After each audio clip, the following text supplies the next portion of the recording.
Hello, my name is Jay Carpenter. I am founder of Star Chain and Star Camps. And this is our 7 p.m. Pacific time Tuesday session where we invite the people that are interested in these projects to come and talk and learn a little bit about it and sort of ideate in terms of where we can go with this and what we can do, who's interested, etc. But tonight we're going to be talking about the upcoming Stellar Community Fund number 30, which will be launching here shortly. And there should be some folks joining in a moment or two that want to talk about that. And basically, it's an opportunity for us to form a team. I put out some material which is on the front page of www.starcamps.net, and you can see a short video, 6-minute video, talking about this, forming a team, and then there's a presentation right underneath it as well with some details. But so here is Serge joining us.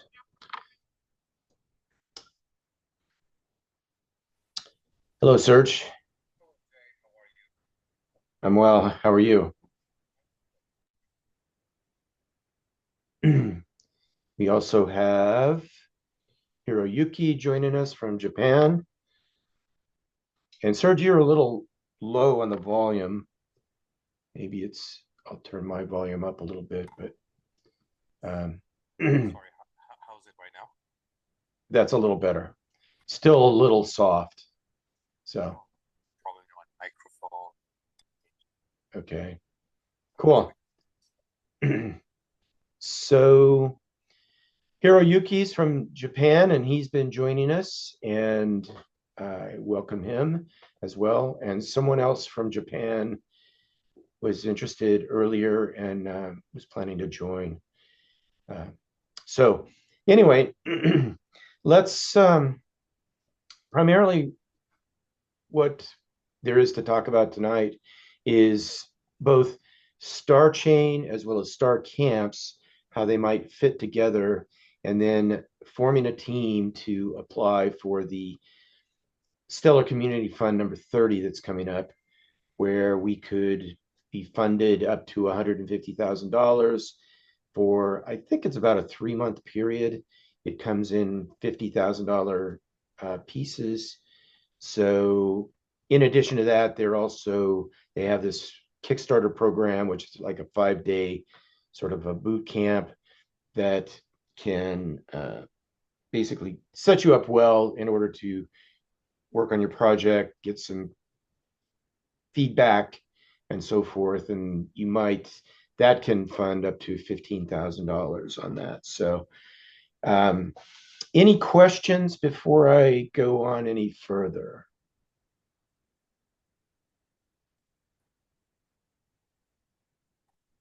All right. All right. Let me talk a little bit about uh, Star Chain and Star Camps and how they kind of fit together. So Star Chain is sort of the mothership you could think of it like DNS for public keys. So it's a registry or directory of public keys that have a certain degree of authentication associated with them. And Star Camps is sort of an application that will use that directory as one of the first example projects or communities, if you will, that's based upon a camp ID and then a public key, and then public keys that are associated with campsites. And there can be like 10,000 campsites. It's designed to have 10,000 campsites per camp. And then Serge could have a camp, Jay could have a camp, Hiroyuki could have a camp, and all of that. So that's sort of the overall structure, but Star Chain itself is designed to be a ubiquitous um, sort of directory, like a DNS that's giving you the ability to look up public keys. So, any questions about that before I talk a little bit about some other dimensions of this? Can you describe what a camp is? In this case, what would be the camp itself? If I hold a camp ID and I hold a public key, how would that be used in terms of all other applications that could leverage that? Okay, that's a great question. So let's start with the most basic camp, which is a camp that's 15 digits long, numerics, but each one of those digits can be mapped to a letter. So very much like on your telephone keypad, where a 2 maps to an A, B, or C, and a 9 maps to what X, Y, or Z. These 15 digits can be both numeric as well as can create phrases. But we could start with your cell phone number, Serge. So we could match one of these camp IDs to your cell phone number, and that would be your starting point.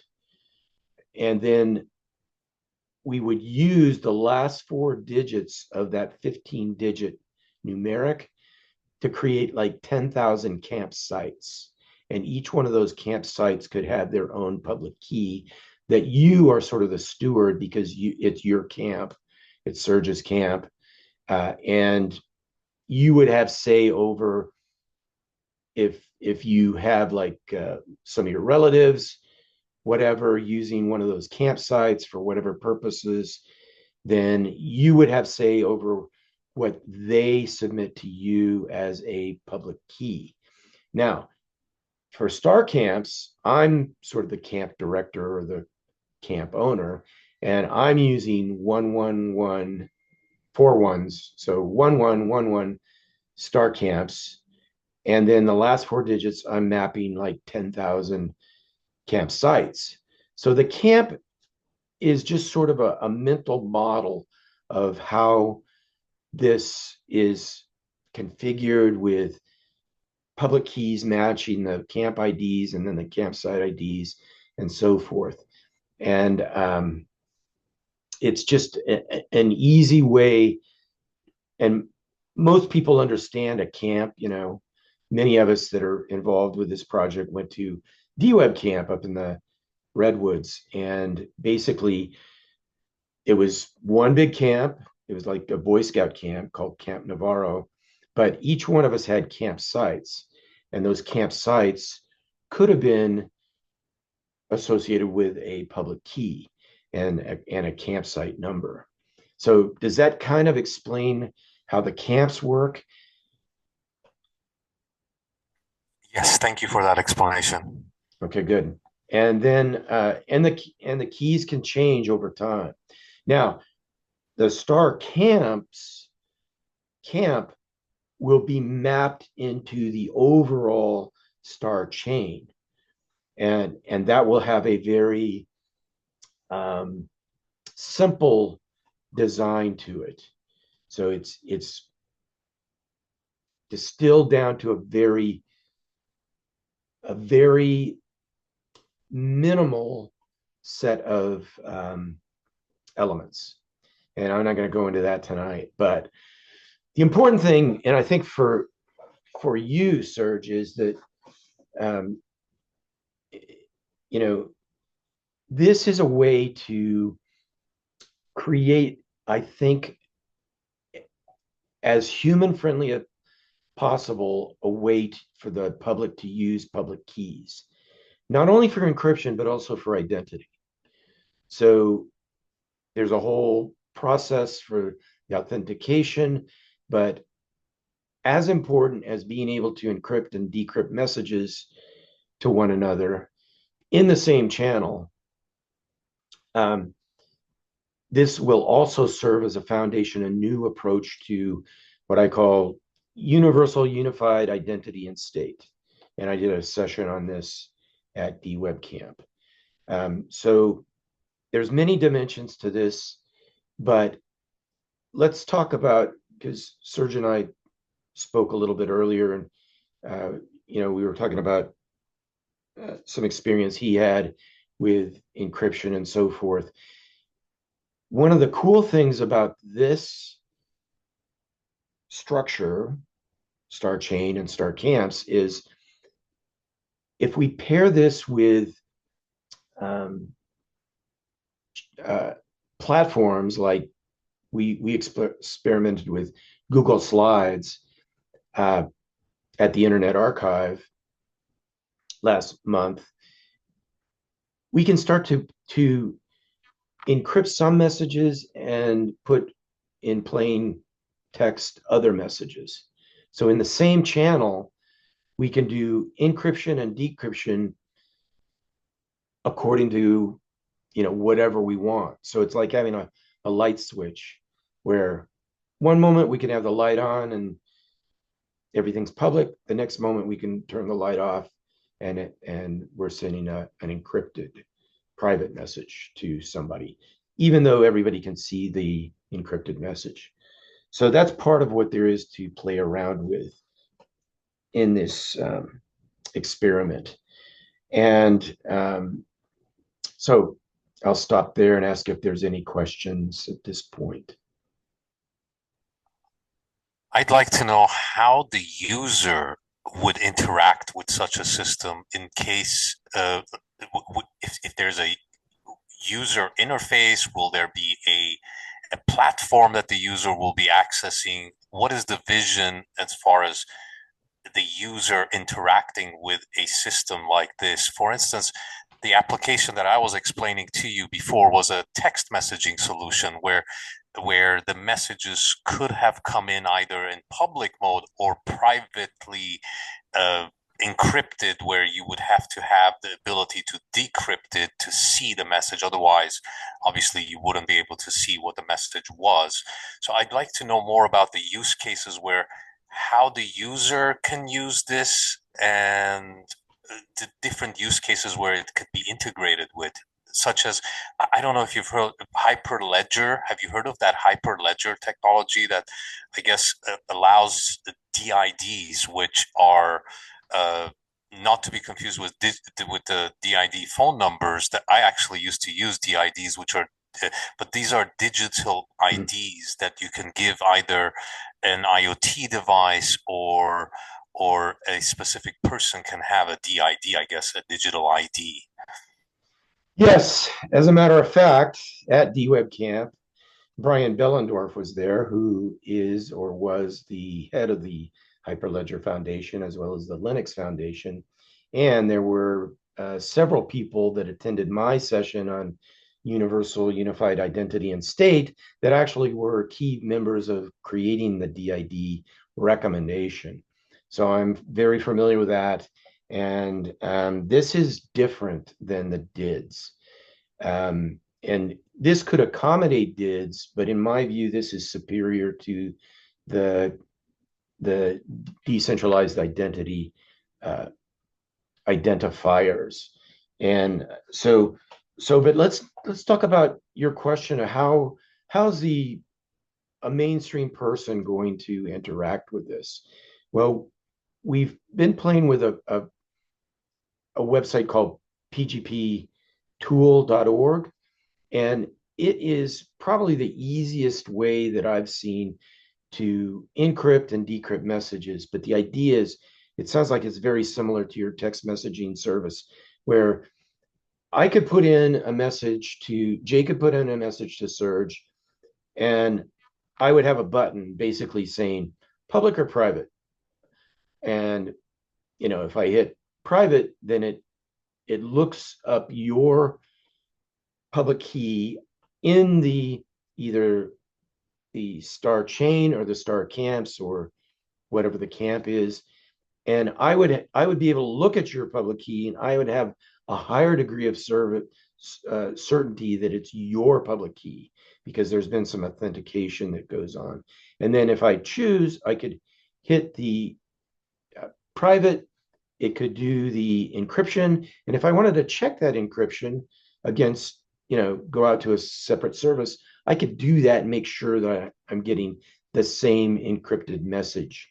and there's not some sort of substitution going on in the public key. And that's really the essence of it. And then you would receive a blob of an encrypted message, and you would hit, decrypt, and boom, you're able to see it. And then if you want to message back to me, you would have a high degree of assurance that you're using my authentic public key.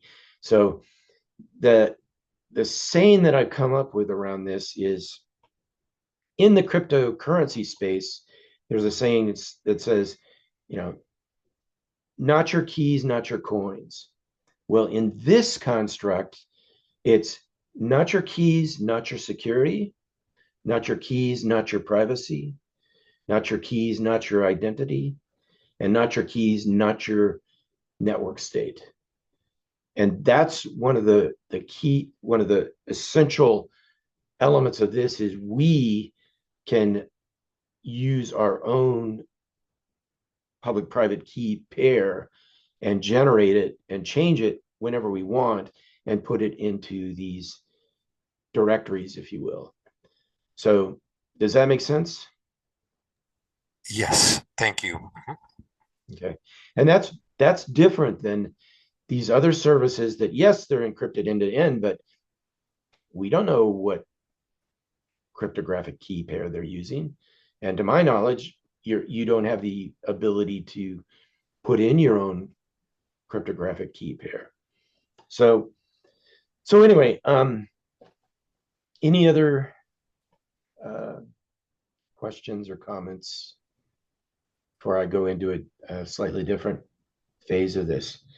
So the Stellar Community Fund opportunity is to prototype this and to experiment with real people. And I think there's some actual ways to experiment with monetizing this, like in short order. Ideally, if we got funding on this, I would like to see us be able to, by the end of the 3-month period, have at least a prototype of a couple different ways to monetize this. So that it's got some, let's call it horsepower and some sustainability going on well beyond the Stellar Community Fund funding.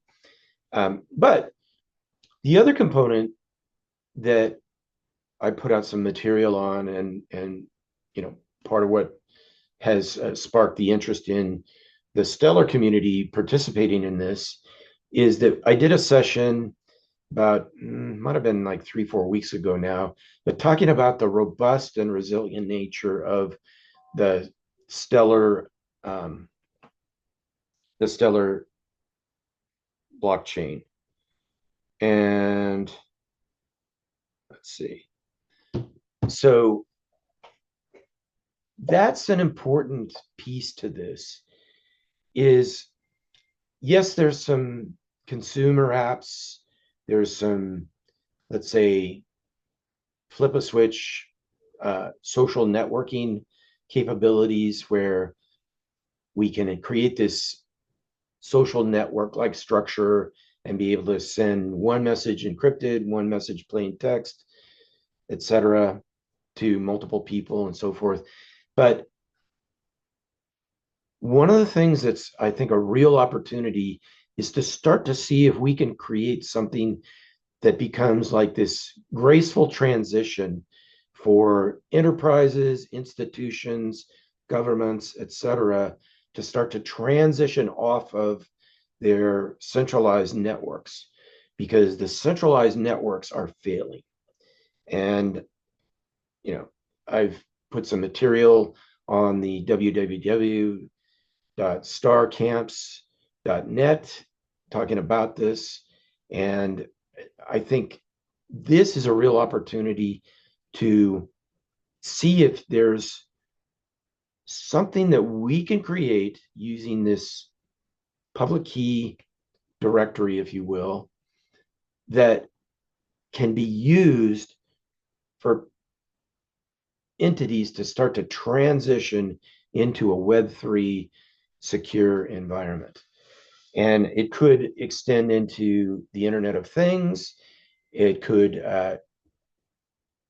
embrace DIDs. It could embrace pretty much any kind of identifier that I can think of. And however, the first part is to stand up a prototype, and I envision hosting the star chain and star camps directories on the Stellar network, probably via NFTs for the starting point. And then we can see how the Soroban smart contracts play into that. But that's kind of the vision that I see for this project going forward. Serge, any feedback you have, or Hiroyuki, anything you would like to say at this point? Yeah, I think I want to know more about where the processing will happen. Is there going to be any APIs exposed, or how would a different system interact with this platform? I want that's is it through uh, is it is it going to be through APIs, or is it going to be internally through smart contracts that would have access to the Stellar networks data where it could be extracted from? Because I still cannot picture the where it's going to reside. Where is this data going to really be, and how I can interact with it? That's my question. Okay, so the idea is to keep the directory as simple as possible. There is no processing that goes on in the directory other than occasionally a public key is exchanged for the same lookup number or index number or campsite, if you will, or camp. So the idea is to keep all of that doesn't do any processing whatsoever. The idea is to allow the endpoints to take whatever encrypted data or plain data there is, and then they can do whatever they want with it. They can put it in their own databases. They can create, you know, sophisticated APIs or whatever on the endpoints. But in the center, it is like a telephone book, and that's it. It's like you've got this identifier and you've got a public key, and that's it. And then they're categorized um, according to this numeric string, which can also be converted into phrases so that it's both machine friendly as well as human friendly. So I don't know if that answers your question, but the lookup would be a lookup on an entry into the Stellar blockchain, like an NFT, where you go to a particular NFT and it has a pointer out to IPFS, and assuming you can decrypt whatever's stored in IPFS, then you take that data and you do whatever you want with it. But and I'm starting to build this structure that you'll actually be able to see in short order, at least on testnet. But it's a simple NFT that has a pointer out to some sort of storage mechanism. Doesn't have to be IPFS. Could be whatever you want. But it's the authenticity of knowing that you are connecting with Jay if you think you're connecting with Jay, and I know that I'm connecting with Serge or Hiroyuki, because I have a high degree of assurance that that identifier and that public key are who I think they are. Does that somewhat answer your question, Serge? Yes. Do you have an example of one created on the Stellar network that we can go to their Stellar Explorer or take a look at how Stellar would show us that data in terms of uh, an NFT and its uh, data that we're storing in that NFT? Or I want to Yeah. get an understanding on how that would be viewed if someone were to want to interact with that data. Is that just clearly visible on the Stellar Explorer? Um, yes, it will be clearly visible, just like an NFT, the content of an NFT would be. And I have created the first, let's say, link, and I've loaded it onto IPFS. Um, and however, I don't have that uh, CID handy at this point, but I will have a working example of this within the next couple days. And let's see. And um, And I took a look at the videos and some of the tools that you were describing, the PGP tool. I'm familiar with the PGP tool and the CLI, the command line interface. I thought that this would be more like where we would have to create an application that behind the scenes it's working using the CLI and using the command prompt tools to do some processing behind the scenes. Like, for instance, if you were to create like a Node.js backend where Node.js would use the PGP CLI, NP, the actual what is it called, the node modules of the PGP CLI to be able to program against it. And so that's not where this is going, right? So not really, is there any programming interface that would have to be built to do any behind the scenes lookups against or generate these keys for the user?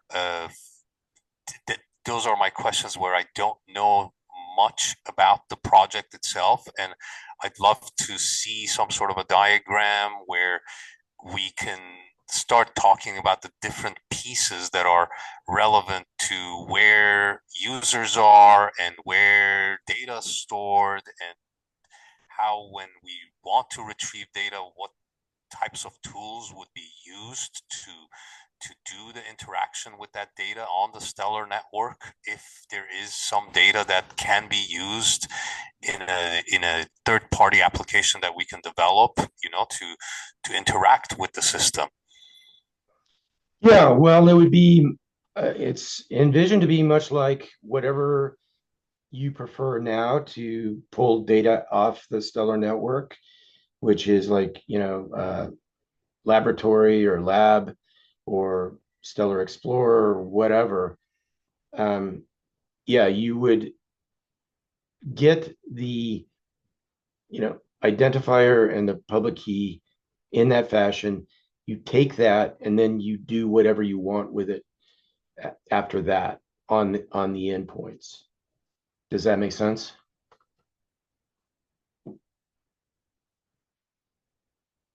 Yes. Okay. And let's see, we're out of time.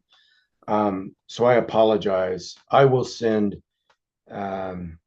post on the www.starcamps.net as soon as we're done with this. I will post this IPFS CID that has the first link in the star chain after this. And yeah, and then you can look up the content of that. In fact, I'll show both. I'll show the CID as well as the content, which is simply an asterisk with 15 zeros, and then an asterisk with 64 zeros, which represents the hash, the SHA-256 hash of the public key that's associated with that first entry.